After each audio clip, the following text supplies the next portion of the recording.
Hello student. आज हम history के second chapter nationalism in India पर डिस्कस करेंगे। ये चैप्टर एग्ज़ाम के लिए बहुत इम्पोर्टेंट है क्योंकि इस चैप्टर से क्वेश्चन आंसर के अलावा मैप वर्क के भी क्वेश्चन आते हैं। मैं आपको जो भी मैप वर्क की इम्पोर्टेंट प्लेस हैं वो आपको बताता चलूँगा, आप इसे नोट डाउन कर लें। आइए हम चैप्टर को स्टार्ट करते हैं। The first world war. जैसे कि आपको पता है कि ये वर्ल्ड वॉर 1914 में स्टार्ट होता है। इसमें एक तरफ ब्रिटेन और फ्रांस, वहीं दूसरी तरफ जर्मनी और इटली भाग लेते हैं।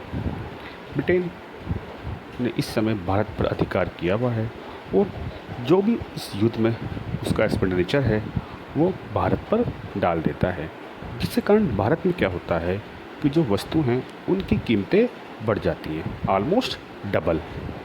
इन वस्तुओं की कीमत बढ़ने जाने के कारण भारत में गरीबी की समस्या उत्पन्न हो जाती है और बहुत सारे संगठन अब आज़ादी की मांग करने लगते हैं।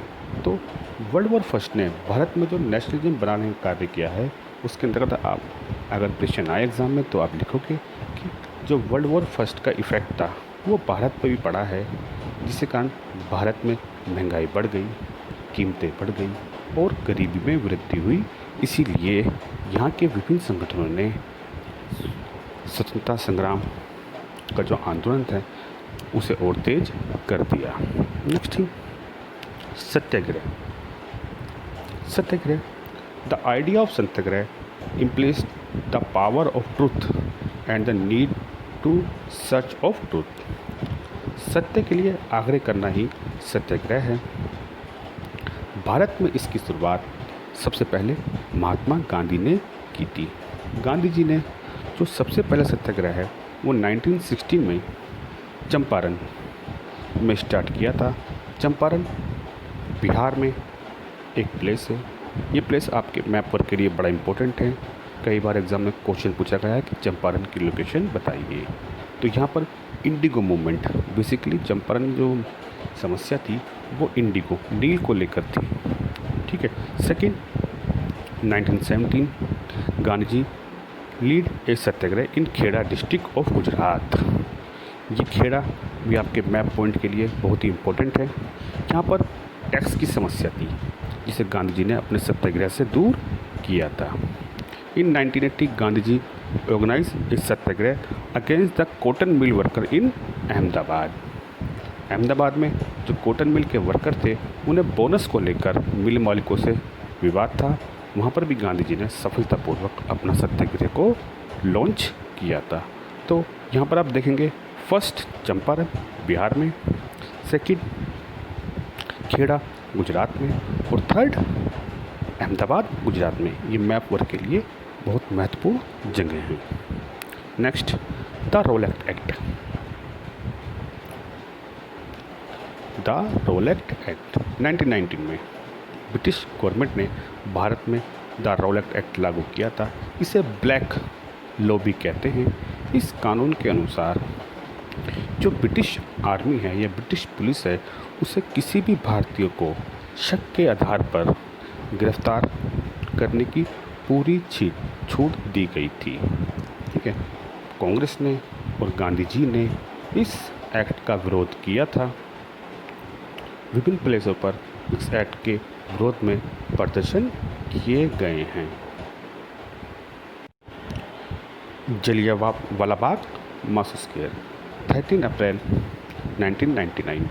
जलियांवाला बाग अमृतसर पंजाब में है। ये भी आपको मैप वर्क के लिए इम्पोर्टेंट है। रोलेट एक्ट के विरोध में जलियांवाला बाग में विभिन्न लोग प्रदर्शन कर रहे थे क्योंकि उनके दो लोकप्रिय नेता डॉक्टर सैफुद्दीन किचलू और सत्यभक्त को पुलिस ने गिरफ्तार कर लिया था। इन लोगों की रिहाई के लिए वहाँ पर भीड़ इकट्ठा थी, लेकिन अमृतसर के जनरल डायर ने वहाँ पर आकर निहत्ती भीड़ पर गोली चला दी, जिसके कारण वहाँ पर कई सौ लोग मारे गए। ये घटना भारतीय इतिहास में एक काले धब्बे के समान है। इसके विरोध में विभिन्न लोगों ने अपने टाइटल लुटा दिए। जैसे गांधी जी ने केसर हिंद का टाइटल इसी आंदोलन के बाद लौटा दिया था। Next, non cooperation movement. ये अभी तक जितने भी आंदोलन हुए हैं भारत में, उनमें सबसे बड़ा मूवमेंट था जिसे गांधी जी ने स्टार्ट किया था। इस मूवमेंट के जो मुख्य कारण थे उनमें फर्स्ट है खिलाफत इशू। वर्ल्ड वॉर फर्स्ट के बाद ब्रिटेन ने तुर्की पर कब्जा कर लिया था। तुर्की का जो राजा था या जो खलीफा था वो सभी मुस्लिमों का सर्वोच्च धार्मिक गुरु होता था। ब्रिटेन ने तुर्की के खलीफा को हटा दिया। इसी के विरोध में पूरे विश्व में और भारत में भी खिलाफत मूवमेंट स्टार्ट किया गया था। इस खिलाफत मूवमेंट का गांधी जी ने भी समर्थन किया था। भारत में इस खिलाफत मूवमेंट को अली ब्रदर्स ने स्टार्ट किया था। Next, Rowlatt act. Non cooperation movement का नेक्स्ट कारण है रॉलेट एक्ट, जिसके बारे में हम चर्चा कर चुके हैं। नेक्स्ट, जलियांवाला बाग। ठीक है, मेथड्स कि नॉन कोऑपरेशन मूवमेंट में क्या मेथड्स अपनाए जाने थे। First, surrender government titles. जो भी गवर्नमेंट टाइटल देती है उनको सरेंडर करना था। Boycott civil service, army, police, court and legislative council, school and foreign goods, and the British government use reaction a full civil disobedience company would to be launch. Next, disagreement. Congress के इस movement को लेकर कुछ नेताओं में मतभेद थे, जिनमें प्रमुख थे CR दास और मोतीलाल नेहरू। इन लोगों का मानना था कि अगर कांग्रेस काउंसिल का बाइकॉट करेगी तो जो जनता की समस्याएं हैं वो ब्रिटिश गवर्नमेंट तक कैसे पहुंचाई जाएगी। इसीलिए उन्होंने स्वराज पार्टी का गठन किया। Next, some important event during non corporation movement. First, Khilafat committee was formed by leaders such as Muhammad Ali and Shaukat Ali in March 1990 in Bombay. Mahatma Gandhi, in the Calcutta session of the Congress, convened other leaders of the need to start a non-cooperation movement in support of Swaraj in September 1919. Non-cooperation program adopted by the Congress on December 1920 at the Congress session at Nagpur. Next, the movement in the town. ये जो movement था ये शहरों में फैल गया। School college में पढ़ने वाले छात्र अध्यापकों ने वहाँ से रिज़ाइन कर दिया। लॉयर ने कोर्ट का बाइकॉट किया और अपनी प्रैक्टिस छोड़ दी। जो विदेशी वस्तुएं फॉरेन गुड्स हैं उनका बॉयकॉट किया गया और उन्हें विभिन्न जगहों पर जलाया गया। इस विदेशी वस्त्रों को जलाने का इफ़ेक्ट ये हुआ कि जो हमारा इम्पोर्ट 102 करोड़ का था वो घटकर 57 करोड़ का रह गया। इसी के साथ गांधी जी ने लोगों से कहा कि वे अब विदेशी वस्त्रों को त्याग कर खादी के वस्त्र पहने। इसी दौरान खादी भारतीय आंदोलन की एक प्रतीक चिन्ह बन गई और आज भी खादी हमारे देश में महत्वपूर्ण स्थान रखती है। पूरे देश में यह आंदोलन विभिन्न क्षेत्रों में विभिन्न तरीकों से फैला। जैसे जो किसान थे वो बेगार प्रथा का मतलब है कि बिना पैसे दिए किसी से भी काम करा लेना, इसका विरोध करने लगे और उन्होंने इस प्रथा का बाइकॉट किया। अवध में जितने भी तालुकदार थे उन्होंने भी इस प्रथा का बाइकॉट किया।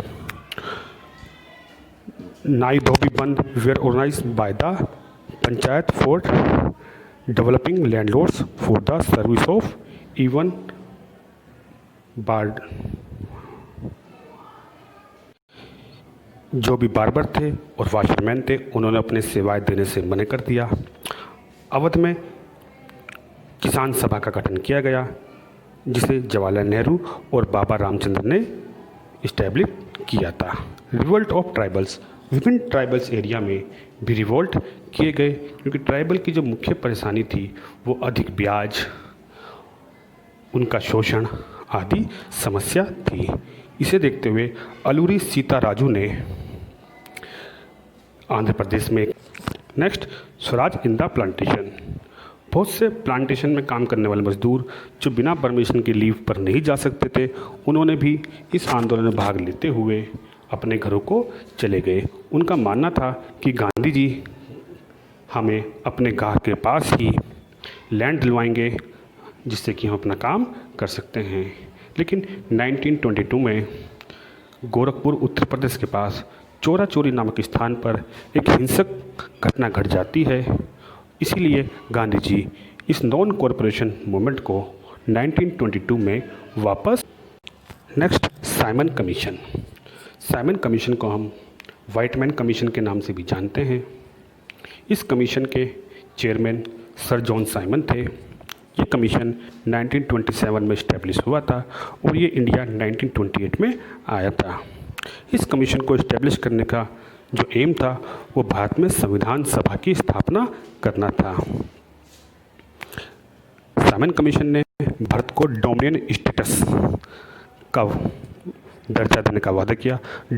डोमिनेट स्टेटस का मतलब है कि कोई भी देश जिसके विदेश, संचार और defence meaning defence, communication and foreign affairs कि ये 3 मामले तो ब्रिटिश गवर्नमेंट के पास रहेंगे, बाकी सभी भारत को दे दिए जाएंगे, ये साइमन कमीशन ने कहा था। लेकिन कांग्रेस और मुस्लिम लीग ने साइमन कमीशन की ये बात को मना कर दिया और गो बैक साइमन का नारा दिया। साइमन कमीशन के बाद 1929 में कांग्रेस के लाहौर अधिवेशन में पंडित जवाहरलाल नेहरू ने पूर्ण स्वराज का नारा दिया, यानी कि अब भारत टोटल इंडिपेंडेंट की मांग करता है। नेक्स्ट सिविल डिसोबीडिएंट मूवमेंट, इसे हम साल्ट सत्याग्रह और डांडी मार्च के नाम से भी जानते हैं। इस मूवमेंट की शुरुआत गांधी जी ने 1930 में की थी। इस मूवमेंट का मुख्य कारण ब्रिटिश गवर्नमेंट द्वारा साल्ट पर टैक्स लगा देना था। गांधी जी ने इसका विरोध किया और साबरमती से लेकर दांडी तक अपने 78 वॉलंटियर के साथ एक पैदल मार्च का आयोजन किया और दांडी के तट पर पहुंचकर नमक कानून का विरोध किया। नेक्स्ट स्पीड, यह आंदोलन धीरे धीरे सभी जगह फैल गया। इसमें विभिन्न लोगों ने भाग लिया। ठीक है, इस आंदोलन में भी विदेशी वस्त्रों की होली जलाई गई। लोगों ने अपना टाइटल त्याग दिया। विदेशी वस्तुओं की दुकान पर धरना प्रदर्शन किया गया। बहुत सारे किसानों ने इसमें भाग लिया, बहुत सारी महिलाओं ने इसमें भाग लिया। Government response, in April 1930 Abdul Ghaffar Khan was arrest. In May 1930 Gandhi ji was arrest. Peaceful satyagraha were attract women and children were between by the government and about 1 lakh people were arrested। 1931 में गांधी और इरविन, जो इस समय भारत के वायसराय में लॉर्ड इरविन, इनके बीच एक समझौता होता है जिसे गांधी इरविन पैक्ट कहते हैं। इस समझौते के अनुसार गांधी जी ब्रिटेन में होने वाली सेकंड राउंड टेबल कॉन्फ्रेंस में भाग लेंगे और वह अपना यह सत्याग्रह आंदोलन समाप्त कर देंगे।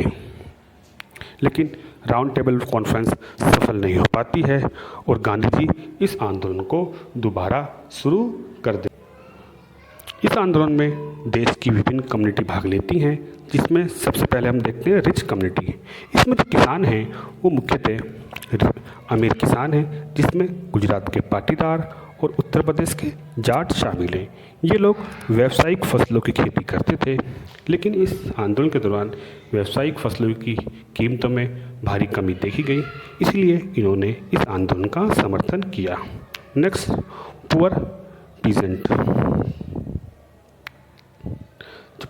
जो गरीब किसान थे उनकी जो मुख्य समस्या थी वो लैंडलॉर्ड के साथ थी, क्योंकि लैंडलॉर्ड बार बार ज़मीन का किराया या जो रेंट है वो बढ़ा देते थे।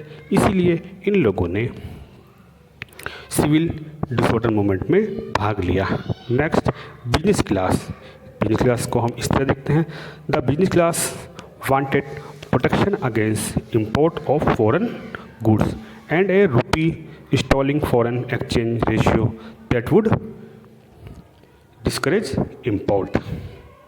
They formed the Indian Industrial and Commercial Congress in 1922, 1920 and the Federation of Indian Chamber of Commerce and Industry FICCI in 1927 and support the civil disobedience movement. जो हमारे इंडस्ट्रियल वर्कर हैं उन्होंने केवल नागपुर में ही भाग लिया था, बाकी जगह इन्होंने इसका समर्थन नहीं किया। महिलाओं ने बढ़ चढ़कर इस आंदोलन में भाग लिया। उन्होंने शराब की दुकानों पर और विदेशी वस्तु की दुकानों पर हड़ताल करके और धरना प्रदर्शन करके इस आंदोलन का समर्थन किया। आइए जानते हैं कि यह आंदोलन क्यों फेल हो गया। सबसे पहले जो अमीर किसान थे उनकी मांग पूरा होने से पहले ही इस आंदोलन को बंद कर दिया गया था। जब दोबारा इस आंदोलन को शुरू किया गया तो अमीर किसानों ने इसमें शामिल होने से मना कर दिया। वहीं जो गरीब किसान थे वो नो रेंट को लेकर जमींदारों और अमीर किसानों के विरुद्ध आंदोलन चलाने की बात कर रहे थे, लेकिन कांग्रेस ने इसे भी मना कर दिया था। देश में इस समय उग्रवाद की गतिविधियों का प्रसार हो रहा है। ठीक है, नेक्स्ट, गोलमेज सम्मेलन भी सफल नहीं हो पाया था, जिसके कारण व्यापारिक वर्ग ने भी इसे समर्थन देने से मना कर दिया था।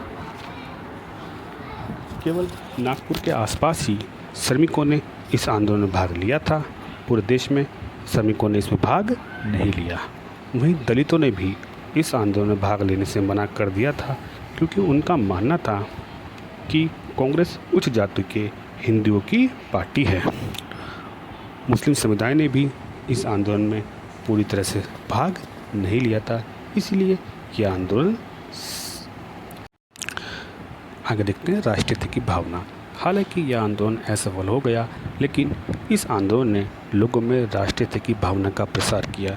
जो सॉन्ग या जो गीत या जो राष्ट्रीय प्रतीक इस आंदोलन के दौरान अपनाए गए थे, उन्होंने लोगों में राष्ट्रीयता की भावना का प्रसार किया।